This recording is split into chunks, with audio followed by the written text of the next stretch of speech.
Rachel, Charlie, thank you very much. Good morning to you all. You know, Charlie, you mentioned Heidi's story there. As you both said, just one of the many stories that we've been hearing from our viewers and our guests throughout the week. And what I'm doing here at Maggie's in Manchester, this centre, it's here to provide support to friends, to family, to those who are living with cancer, and to give them some respite from the treatment. This isn't where people come to be treated, it's where they come to be healed, almost, and to make friends and to be supported and spend time with people who truly understand what they're going through as well.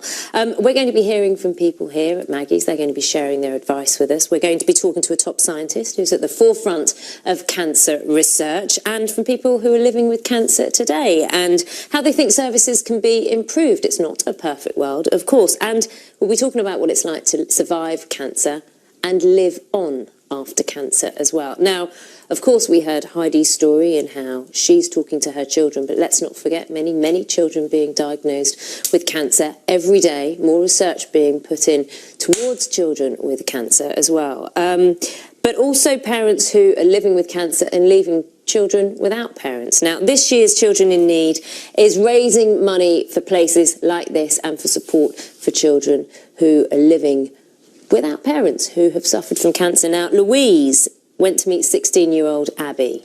Abby is being helped by a grief counsellor, funded by Children in Need, because she lost both her parents to cancer. Here's her story.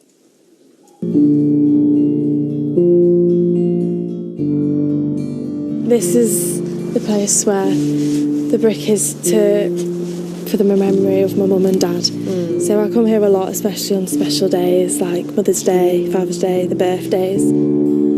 St Gemma's Hospice in Leeds is a special place for 16-year-old Abby. She lost both her mum and her dad to cancer, and this is where they spent their last days. Abby and her mum Jo were featured on last year's Children in Need. This is what Jo said just before she died. I suppose if I had anything to say to you, it would be work hard and do me proud and be happy. Abby was able to fulfil her mum's wishes, but it took help and a remarkable act of generosity. Kids, can you come and help now, please? Close family friends Tracy and Stephen invited Abby to live with them and their children Dan and Bethan. Oh yes, please. It was a very quick conversation. If Jo dies, are we going to offer to have Abby? And you know, you can talk for hours and hours and hours about some unimportant things in your life, and it was an instant conversation, wasn't it? It was just like, yeah, we're going to have Abby.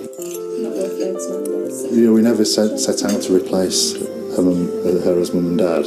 It's more as a friend, really, and I suppose in some ways a parent figure. We didn't really have to adjust much, apart from extending the house. But yeah, I think she slotted in quite well into our family. Growing up, I always thought it would just be me and Dan, just like growing up together, just the two of us, and never really expected anything like this to happen, but it's been really lovely to be able to get to know Abby. Yeah, but I spelt my name wrong at the bottom of the application. I've always wanted another, like a sister, so it's really nice to like be able to share clothes and makeup and everything. Abby's been sharing in everything, like this summer's holidays to Cyprus, creating new family memories. Abby, she's a bit more sporty than Bethan, so I quite enjoy it. Like playing in the pool with her and stuff. Like I just sit back and sunbathe while these two play volleyball. You know, our story obviously has the tragedy and the loss, and we'll always miss Jo. But our story has become so much more than that. You know, with Jo before as well, before she died, it's family, it's support, it's love, and it's hope. What's it been like for you the last year? Well, it's obviously been like some of the toughest months of my life, but it's also been quite inspiring to think, you know, I've been and gone through so much, and you know, I'm coming out the other side and I'm okay.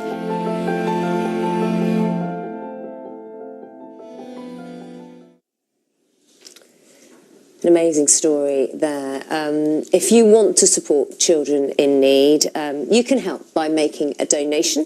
To give £5, you can text the word donate to 70405. Now, texts will cost your donation, plus your standard network message charge, and 100% of your donation will go to BBC's Children in Need. All of your donation will go to the charity. You must be over 16 and, of course, ask the bill payer's permission. For full terms and conditions, go to bbc.co.uk/Pudsey.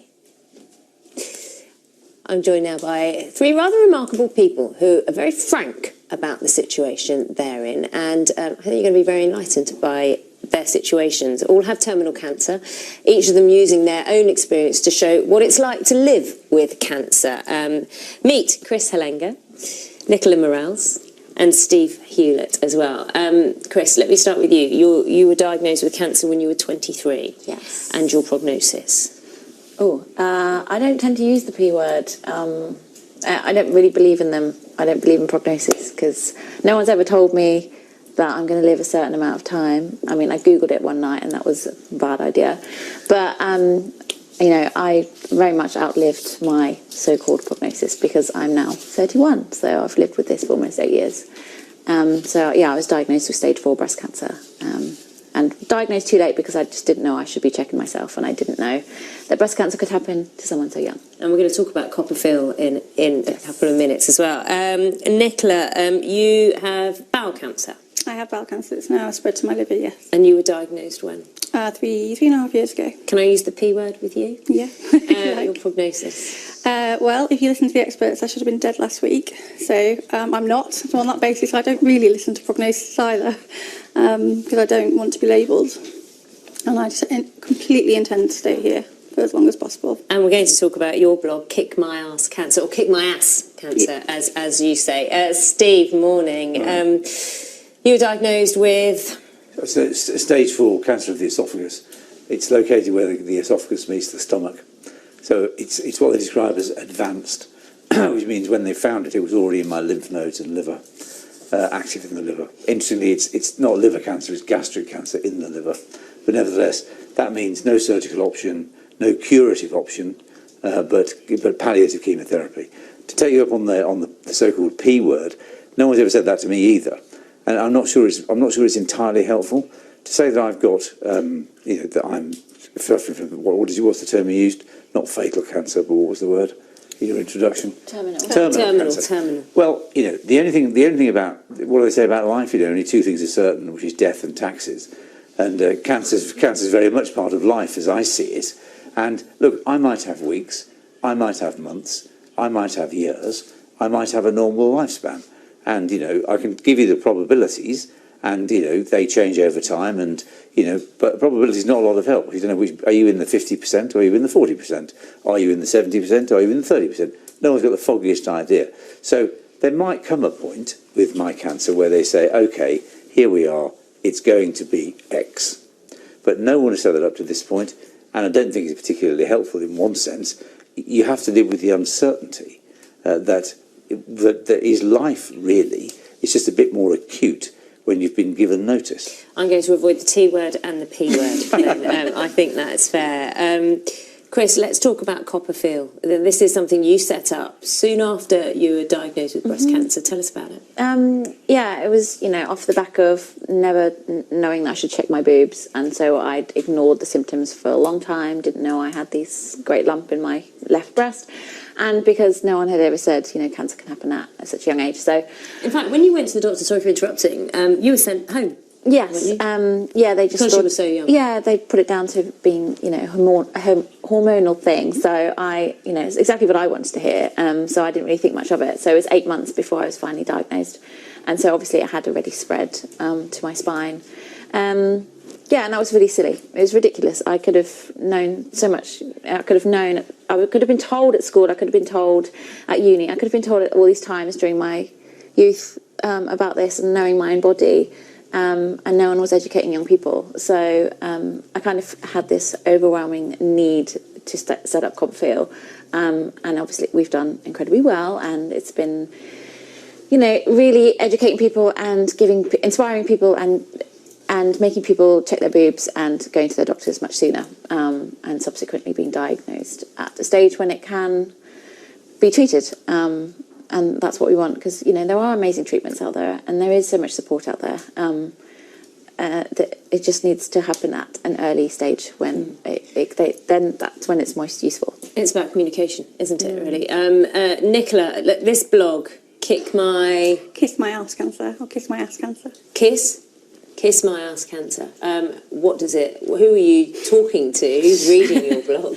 I decided to write the blog the second time I was diagnosed, when it first spread to my liver.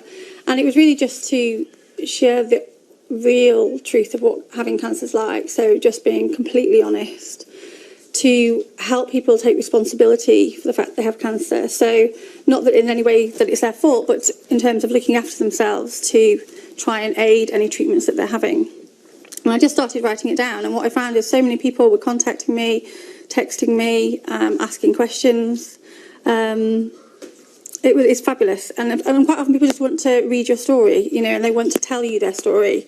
And it's having somebody who knows what it's like, because quite often it's portrayed completely differently than what it's like in real life. Would you say you have a positive attitude towards cancer? I think I just have an attitude, full stop, to be honest. An attitude. And are you finding that people are changing their attitudes towards cancer, the ones that talk to you? Yeah, definitely. So definitely people looking for how they can help themselves, like I said. And quite often I get contacted by people who don't have cancer, who are supporting people with cancer, and they're saying that it's really helped, and we're looking at things differently now. We're not, letting cancer define the life. We're trying to put it where it should be and lead a full life and make lots of memories. One of the firm things I believe in is absolutely making memories every day. That's interesting, Steve, making memories, because we were talking to you earlier about how you broach the subject, one as a man, talking about cancer, when we were kind of looking at the issue of men not being as open with their feelings perhaps as women, but also approaching your family as well, your sons. Well, I say the thing is, I mean, and I when listened to Johnny Walker and his wife, when his wife said that the loneliest time she'd ever had was not as the patient, which sadly she became a patient after him. It was actually as his carer, and I'm absolutely convinced, in my own direct experience, that this is far harder for your immediate family. The closer they are to you, the harder it is for them relative to you. And I think that not telling, not discussing, and not being open, that it's in the short term it might be easier, but it's a lesson of life. Everybody knows the so-called harder path. In relationships, in life, in jobs. If you deal with things early, difficult things early tend to get easier. I think people want to help. Difficult things put off always get harder. I think the message is very clear from all of you. Thank you so much. Just talk. Keep talking to people, and don't be afraid. Don't be silent. Chris, Nicola, Steve, thank you so much. Thank you.